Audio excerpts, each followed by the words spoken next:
नमस्कार, मैं हूँ संजय शर्मा। आप देख रहे हैं 4 PM महाराष्ट्र। गजब का खेल चल रहा है राजनीति में। कौन किसको कहाँ कैसे निपटा दे कह नहीं सकते। ताज़ा मामला दिल्ली दरबार और संघ का है।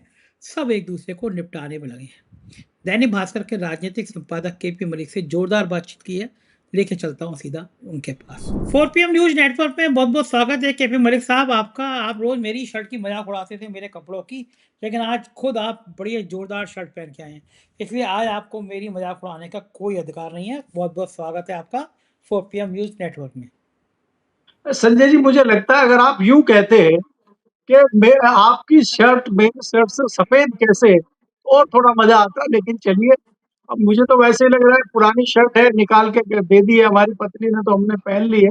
लेकिन कुछ भी कहिए, आप शर्ट जोरदार आपकी है जी। क्या बात है, पास कर दिया आपने मुझे। चलिए फिर हमें सीधा मुंबई से अमेरिका चलते हैं। अमेरिका में बताइए, अमेरिकी लोग कैसे भारत के पीछे पड़े हुए हैं। एक ट्रम्प चचा हैं, हमारे विश्व गुरु ने सब नियम कायदे कानून नैतिकता ताक पे रख के उनके लिए क्या था, आपकी बात ट्रम्प सरकार।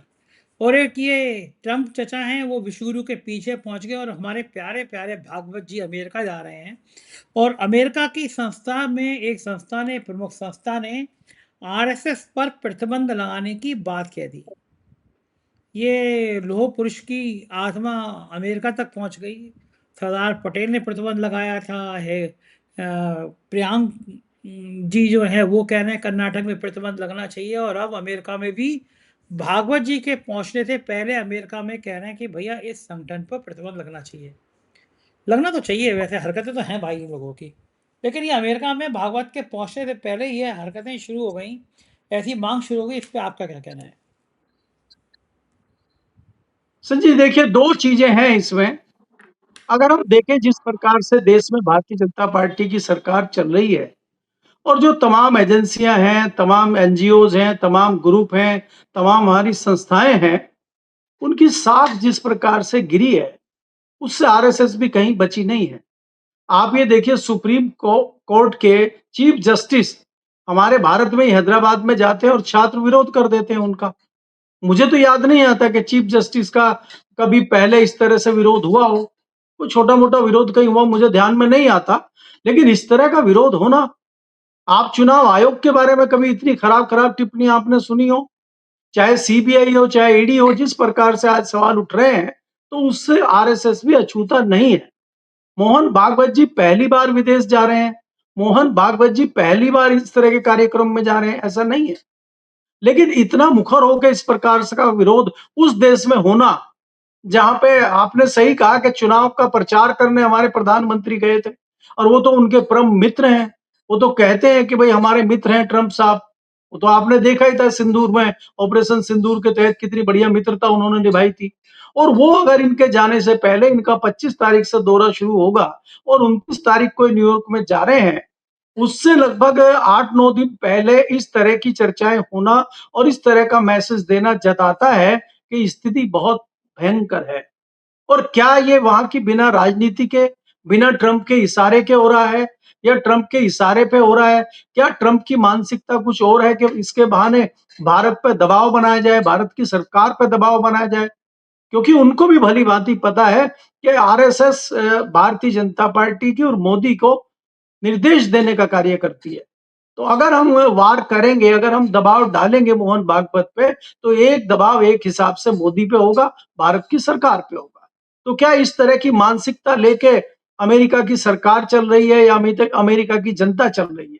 क्योंकि आपके देश में अगर कोई इस तरह का विरोध प्रदर्शन होता है, तो उसके पीछे ये माना जाता है कि कहीं न कहीं सरकार की ढील है। और वो एक संगठन है, और वो संगठन कहने के लिए आजाद संगठन है, लेकिन बिना सरकार के कोई संगठन इतनी बड़ी बात करेगा, इस तरह की चीजें करेगा? हालांकि जिन्होंने विरोध किया है वो संगठन के सेक्रेटरी हैं या अध्यक्ष हैं, वो पाकिस्तानी मूल के व्यक्ति हैं, वहां डॉक्टर हैं। लेकिन कोई भी हो, बयान उनका संस्था की तरफ से आया, निजी तौर पर बयान नहीं आया है। तो मुझे लगता है कि भारत के लिए एक बड़ा झटका है। और जिस प्रकार से हम अमेरिका के साथ दोस्ती का हाथ बढ़ा रहे हैं और लगातार ढोल पीट रहे हैं दोस्ती का, उस ढोल में कहीं ना कहीं छेद होता हुआ दिखाई दे रहा है संजय जी। जी। मलिक साहब, ये कहा जाता है कि आरएसएस को अमेरिका से बड़ा चंदा मिलता है। इसीलिए आरएसएस कभी भी अमेरिका के खिलाफ बोलता नहीं है। बड़ा हिंदूवादी हैं, हर हिंदू का अधिकार है, हर हिंदू की रक्षा करना है, बड़े-बड़े लंबे डायलॉग बोलते हैं आरएसएस वाले। और जब ट्रम्प चचा भारतीयों को हथकड़ी और बेड़ी लगा के वापस कर रहे थे जहाज से, तो ना तो इनके परम प्रिय शिष्य नरेंद्र मोदी की आवाज़ निकली और ना मोहन भागवत की निकली कि भाई तुम क्या गुनाह कर रहे हो कि किस तरह इस तरह भारतीयों को वापस कर रहे हो। सब खुश हो चुप हो गए।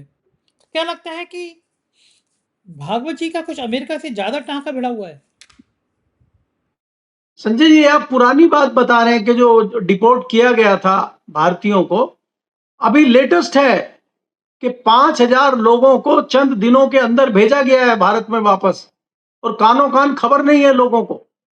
अमेरिका लगातार वो कार्रवाई कर रहा है, हम तो चुपचाप बैठे हैं, हम तो कुछ बोल ही नहीं रहे। चाइना हमारी जमीन दबा लेता है और हम कहते हैं कुछ नहीं हुआ। ऑपरेशन सिंदूर में हमारे जाबाज शहीद हो जाते हैं, हम कहते कुछ नहीं हुआ। अमेरिका से हमारे लोगों को बेइज्जत करके निकाला जाता है, हम कहते कुछ नहीं हुआ।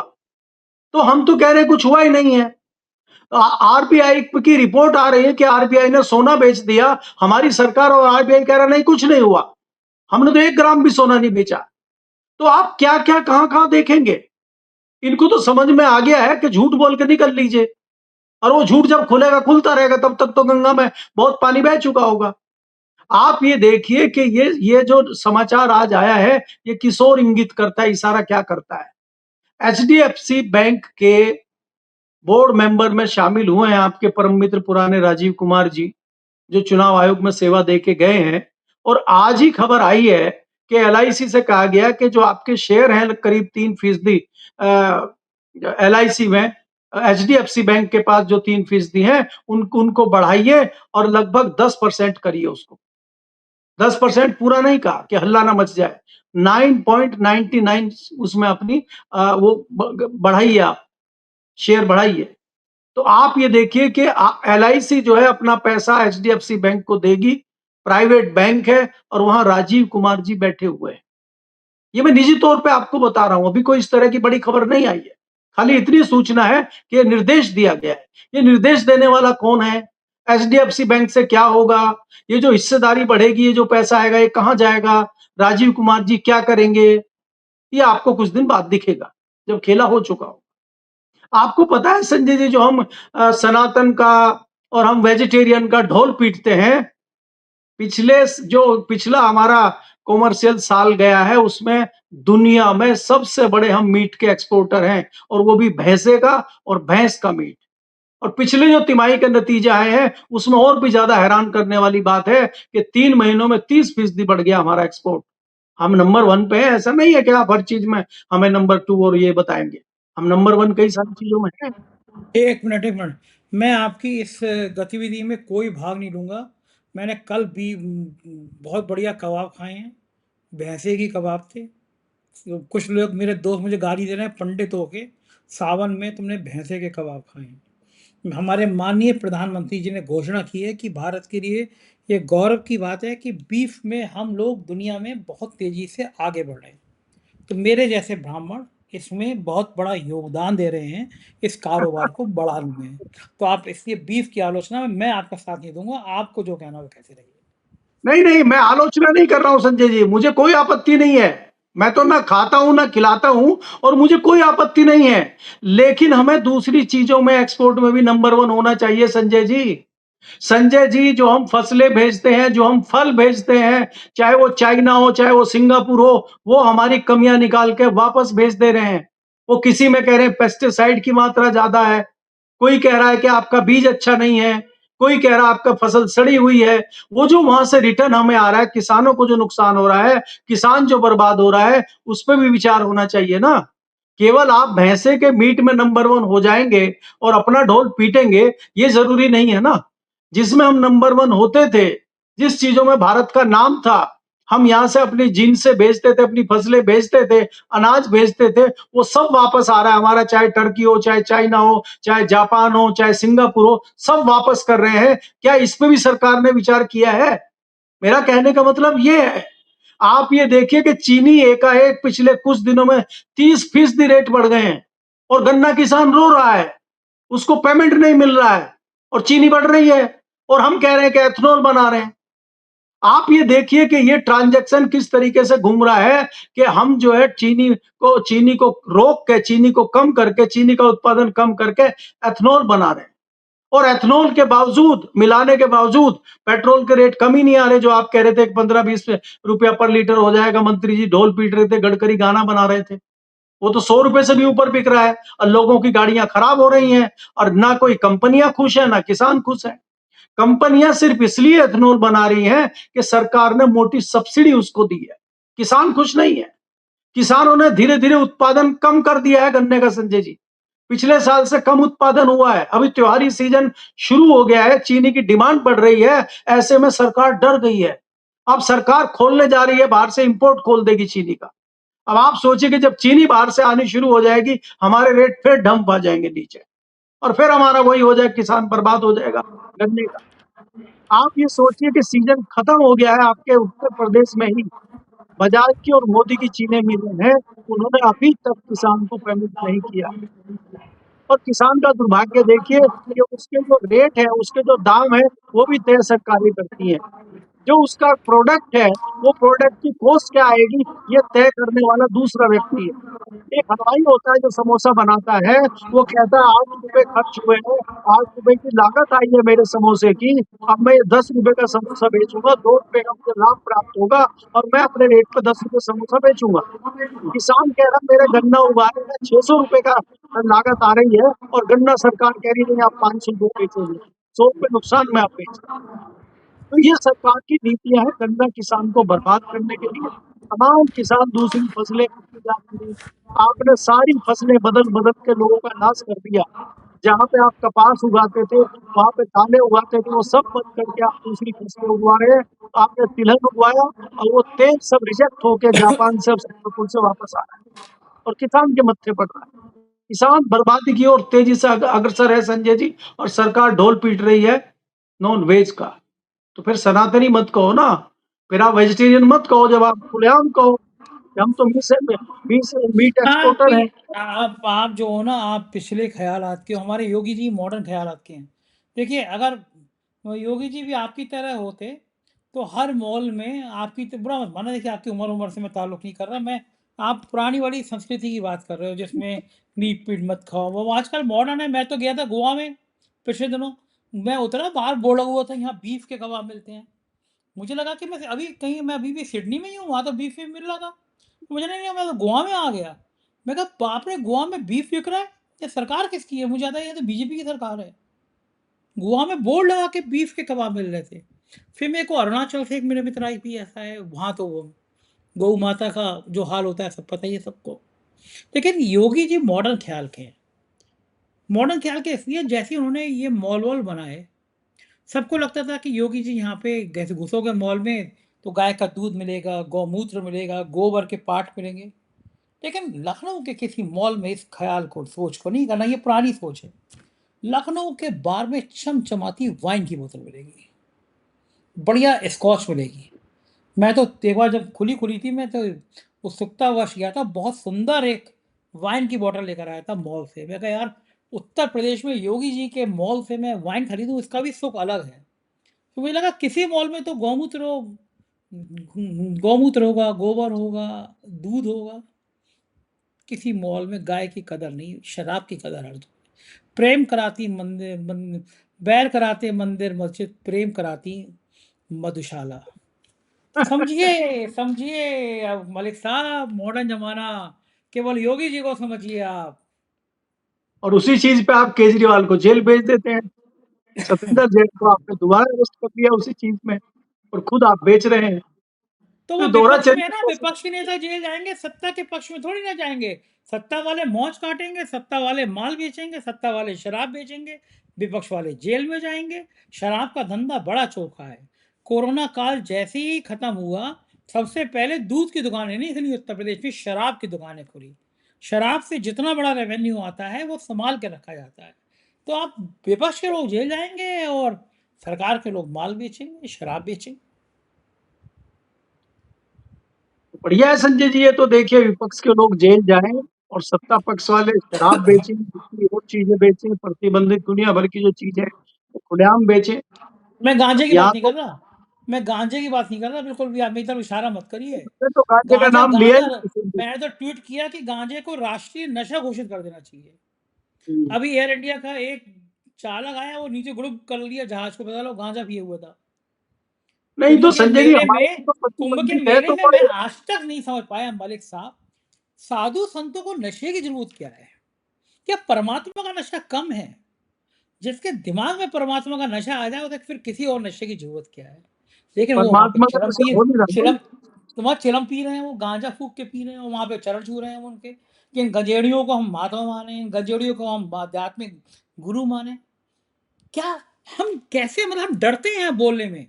हमें कहना चाहिए बाबाओं से कि तुम काहे के बाबा हो भाई, नशा क्यों कर रहे हो, गांजा क्यों पी रहे हो?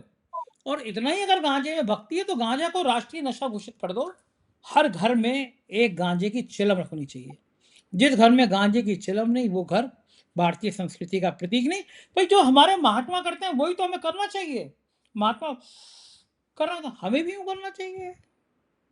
नहीं, महात्मा कह रहे हैं ना कि वो तो शिव के पद चिन्हों पे चल रहे हैं, भगवान शिव भी करते थे, ये कहते हैं, हमने अरे तो देखा नहीं। एक वो महामंडलेश्वर हैं कैलाशानंद, हरिद्वार में। सारे मंडलों के वो अध्यक्ष हो गए हैं महामंडलेश्वर जी। मुझसे एक बार कह रहे थे, संजय जी मुझे सपोर्ट करना चाहिए तुम्हें। मैंने कहा क्यों? बोले इसलिए करना चाहिए, हरिद्वार में या तो यादव है या ठाकुर है महात्मा, ब्राह्मण में मैं हूँ और एक दो और हैं। उन्होंने मुझसे पंडित एंगे लगाया। मैंने कहा कैलाशानंद जी, ब्राह्मण तो मुझे ब्राह्मण मानते ही नहीं है। कुछ लोग कहते हैं हम शर्मा लिखते हो, लेकिन वो बड़े ही हो या कुछ और हो। तो मैं कहता हूँ हाँ, तुम जो समझो वो अच्छा। तुम्हारे अंदर कोई लक्षण ही नहीं है, तुम शराब भी पी लेते हो, तुम मांस भी खा लेते हो। मैंने कहा भाई मैं कोई दिखावा नहीं करता, जिंदगी बिल्कुल स्पष्ट तरीके से जो हूँ वो सामने हूँ। मैं कोई नौटंकी में यकीन नहीं करता। मैं कहा आप महात्माओं के पंडित बात क्यों निपटा रहे? अब वो महामंडलेश्वर जी कंगना रनौत को हेलीकॉप्टर में घुमा रहे थे। मैंने माथा पकड़ लिया कि भगवान जी की जगह ये कंगना रनौत पे क्यों फिदा हो रहे हैं। फिर मैंने देखा वही महामंडलेश्वर जी कुंभ के मेले में अमित शाह के ऊपर जल चढ़ा रहे हैं। फिर वो अंबानी के घर में बैठे हुए हैं, उनके चेले कर रहे हैं आज अंबानी जी के घर पर महामंडलेश्वर। मैंने कहा यार इनकी आत्मा तो धंधे में लगी हुई है, जमीन के कब्जा करा रहे हैं भाई साहब। फिर हुँ। अंबानी आए, उनके ऊपर जल चढ़ा रहे हैं। तो मैंने कहा अपने वीडियो में कि तुम जिनके चरण छूते हो वो दूसरों के ऊपर जल चढ़ा रहे हैं। वो अंबानी पे अमित शाह पे चढ़ा रहे हैं, तुम डायरेक्ट चढ़ाओ ना, इनकी जरूरत क्या है? हुँ। लेकिन भैया महंत तो है अयोध्या के, और चंपत राय ने कर दिया कमाल। नृपेंद्र मिश्रा की कर दी बैंड बजा दी। दो चीजें साफ हो गई, चंपत राय आरएसएस के आदमी और नृपेंद्र मिश्रा मोदी के आदमी, सब जानते हैं। पूरा ट्रस्ट संघ का अध्यक्ष चेयरमैन मोदी का। जो टीवी दिल्ली के टीवी चैनलों ने चंपत राय की खिंचाई करी, तो आरएसएस को समझ आ गया कि मोदी जी भागवत जी से अपना हिसाब सेट कर रहे हैं। तो उन्होंने कहा हम बताते हैं हिसाब कैसे सेट किया जाता है। चंपत राय ने एक झटके में नृपेंद्र मिश्रा की बची कुची इज्जत खत्म कर दी। अब आप सोचो, भगवान राम का मंदिर, ये चंदा चोर ऐसे चोरों की तरह लड़ रहे हैं, एक दूसरे पे आरोप लगा रहे हैं। ये भगवान राम के मंदिर को बनवाएंगे, चोरों की तरह, उचक्कों की तरह एक दूसरे पे आरोप लगा रहे हैं। ये चंपत राय और नृपेंद्र मिश्रा ने तो लुटिया ही डुबो दी बीजेपी की। आपका क्या मानना है मलिक साहब? संजय जी देखिए, ये जो लड़ाई हो रही है भगवान राम के दरबार में, इससे भगवान राम कितने हाथ होंगे, इसकी कल्पना आप कीजिए। और ये जो लूट की लड़ाई है, भाई लूट की तो लड़ाई है कि तुम हटो अब हम लूटे, तुमने बहुत लूट लिया। मोटा-मोटी तो यही बात है। और आपको याद होगा कि जब चंपत राय जी पे आरोप लगे थे और बहुत सारे तथ्य आए थे और 100% ये था कि भाई चोरी कुछ न कुछ हुई है, गड़बड़ी कुछ न कुछ हुई है। तब यही क्रांतिकारी नपेंद्र मिश्रा जी आके कह रहे थे, "अरे आप काहे इसमें चोरी और तथाकथित चढ़ावा चोरी लगा रहे हो? यार डकैती हुई है, डकैती।" इसके अलावा आप कोई व्यक्ति कह सकते हैं किसी नेता की हिम्मत पड़ी हो, किसी विपक्षी की हिम्मत पड़ी हो, किसी पत्रकार की हिम्मत पड़ी हो ये कहने की कि चोरी नहीं डकैती हुई है? इसके आप मायने समझिए। संजय जी आपने एक बहुत बढ़िया चीज़ ये बताई है कि एक है दिल्ली दरबार के और एक है नागपुर के दरबार के। अब आप ये देखिए कि नागपुर दरबार में और दिल्ली दरबार में भयंकर तलवारें खींची हुई हैं। आज जो बैठक विशाखापट्टनम में चल रही है और हमारे जो तो अभी आजकल नए अध्यक्ष बने हैं, राष्ट्रीय अध्यक्ष नितिन नवीन, वो भी वहां बैठे हुए हैं। मीटिंग चल रही है आरएसएस की, तमाम लोग विशाखापट्टनम में जुटे हुए हैं। ना मीटिंग दिल्ली में हो रही है, ना नागपुर में हो रही है। आप थोड़ा-सा अगर पीछे जाएँगे, आपको कई सारी चीज़ें ऐसी हैं, जो सवाल खड़े करती हैं और वो सवाल का इशारा ये है कि कहीं न कहीं कोई बड़ी गड़बड़ है। जैसे आपको मैं बार-बार कहता हूँ कि मैं 2024 से पहले से कह रहा हूँ कि तल्खी है लखनऊ और दिल्ली के बीच, तल्खी है अमित शाह के बाबा के बीच, और आज वो जग ज़ाहिर हो चुकी है। अब कोई व्यक्ति ये नहीं कहेगा नहीं, नहीं ऐसा नहीं है। अब आपको मैं नई चीज़ें बताता हूँ और मैं बहुत ज़्यादा उसको खोल के नहीं बताऊँगा, इशारों में बताऊँगा, लेकिन आप पकड़ लेंगे। देखिए एक बता आप शुरुआत दीजिए, हुई थी। बता आप दीजिए, खोल मैं दूँगा। हाँ, देखिए एक शुरुआत हुई थी संजय जी कि पीएमओ से एक बहुत बड़े अधिकारी हटाए गए थे। उसके बाद प्रसार भारती के एक बड़े अधिकारी हटाए गए। कई लोगों पे कहा हरीश से जोशी, मैं बताता जाऊँ हाथ क्या था, हरीश जोशी हटाया गया, फिर नवनीत सहगल हटाया गया। मैं आपको डिकोड करता रहूँगा। और ये हुआ कि भई अगर वो जोशी जी पीएमओ में कितने बड़े अधिकारी थे और मोदी जी के नयन तारे थे और उनको क्यों हटाया गया और किसकी सह पे हटाया? महादेव ऐप सट्टा बाज़ार। हाँ, वो तो बहाना था। ऐसे सट्टे बाज़ार और महादेव तो बहुत घूम रहे हैं यहाँ डमरू लिए। वो तो एक बहाना था हटाने का। दूसरी बात ये है कि एकाएक 2 घटनाएँ दूसरी हुई, जिसमें भूपेंद्र यादव को हटाया गया। हटाया ही गया लगभग उनका अगर मंत्रालय का सिस्टम चेंज हो गया, इस सफल में उड़ जाएगा। दूसरा इस्तीफा हुआ आपके धर्मेंद्र प्रधान का और तीसरा नरोत्तम मिश्रा को हटाया गया। इसके बाद आपने देखा कि त थाली में रख के जिस प्रकार से राष्ट्रीय अध्यक्ष की सीट दी गई, ये तमाम ऐसे सवाल हैं जो इशारा करते हैं कि क्या अंदर ही अंदर कुछ बड़ी खिचड़ी पक रही है क्या? जो वार शुरू किया था अमित शाह ने मोदी को कमज़ोर करने के लिए, अब मोदी ने कमान ले ली है अमित शाह के चारों तरफ के सेनापतियों को हटाने के लिए। और क्या अमित शाह इसी बात से घबराए हुए हैं? इसीलिए घबराए-घबराए घूम रहे हैं, कभी महाराष्ट्र, कभी तमिलनाडु, कभी कर्नाटक, कभी हैदराबाद। और आज वो मीटिंग चल रही है आपकी विशाखापट्टनम में, और ये विशाखापट्टनम के मुख्यमंत्री को दिल्ली बुलाए हुए हैं। कर्नाटक के मुख्यमंत्री को दिल्ली बुलाए हैं, केरल के मुख्यमंत्री आए, ये मुख्यमंत्रियों के साथ बैठक कर रहे हैं। और तीसरी चीज़ वहाँ पे जो आरती चल रही है मोदी जी की भगवान राम के रूप में फ़ोटो रख के, एक बड़ा कटआउट बना के, वहाँ आरती चल रही प्रेस क्लब ऑफ इंडिया में। जिस प्रेस क्लब को हम समझते थे कि अभी तक साया नहीं पड़ा है यहाँ पे, उसमें साया पड़ चुका, वो घेर लिया। हमें ये ना हो, अब हमें ये डर लगने लगा है कि कल को कहीं प्रेस क्लब में ये घोषणा ना हो जाए कि भगवान मोदी जी का मंदिर बनाया जाएगा यहाँ पे, क्योंकि आरती तो हो चुकी है। अब वो मूर्ति कौन हटाए? जिस मूर्ति के सामने आरती हो गई, दिया जल गया, अगरबत्ती हो गई, अब वो मूर्ति हटाए कौन? बिल्ली के गले में घंटी बांधे कौन? अगर वो मूर्ति वहां स्थापित हो गई प्रेस क्लब में, तो कौन सा इतना बड़ा पत्रकार है, कौन सा इतना प्रेस क्लब का बड़ा अधिकारी है जो आके मूर्ति को हटवा देगा? अब आप बताइए। और आपको पता है कि पार्लियामेंट से 2 कदम की दूरी पे प्रेस क्लब ऑफ इंडिया है। पार्लियामेंट के सामने इधर पार्लियामेंट है और इधर मोदी जी का मंदिर है। अब कल को जो भी प्रधानमंत्री बनेगा, वो पहले मत्था टेकेगा मोदी जी के मंदिर में और फिर पार्लियामेंट जाएगा। तो अगर ये हो गया, तो इसको कौन रोकेगा आज के ज़माने में? तो जब ये सारी चीज़ें चल रही हैं, तो चंपत राय हों, नपेंद्र मिश्रा हों, वो लड़ाई छोटी हो जाती है संजय जी। जब दिल्ली में मंदिर बन रहा है भगवान राम स्वरूप मोदी जी का, तो हमारे भगवान राम क्या करेंगे? वो तो पहले से ही दुखी हैं।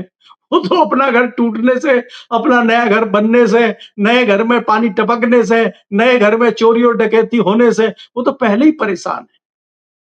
तो मोदी जी ने आपने देखा था ना किस प्रकार से बाल बाल भगवान राम को अपने घर में जाके बिठाए थे। वो फ़ोटो शायद आप भूल गए। तो मैं इसलिए आपको कह रहा हूँ जब इस तरह की चीज़ें चल रही हैं, अगर पार्लिया इसमें प्रेस क्लब में मूर्ति आई है, पूजा अर्चना हुई है, आरती चली है, तो हवा में तो चली नहीं है, वो लोगों ने की होगी। तो उन लोगों की मानसिकता समझिए आप। विरोध कौन करेगा उनका? जो विरोध करेगा वो देशद्रोही होगा, और देशद्रोही होगा तो उसके लिए हमारे यहाँ दिल्ली में तिहाड़ जेल है। मजबूत सरिये के वहाँ पे जो है वो दरवाजे लगे हुए हैं, वहाँ से आप जा नहीं सकते। हमारे एक पुराने मित्र थे वहाँ पे, वो कांग्रेस पार्टी के, उनकी आज डेथ हो गई वहाँ पे, जिनके ऊपर आरोप था 84 के दंगे का। सज्जन कुमार। वो मर ही गए अंदर सलाखों के पीछे, तो सलाखें बड़ी मजबूत है जेल की। तो इसलिए बिल्कुल कौन ठीक है। देशद्रोही अपने आप को साबित कराएगा?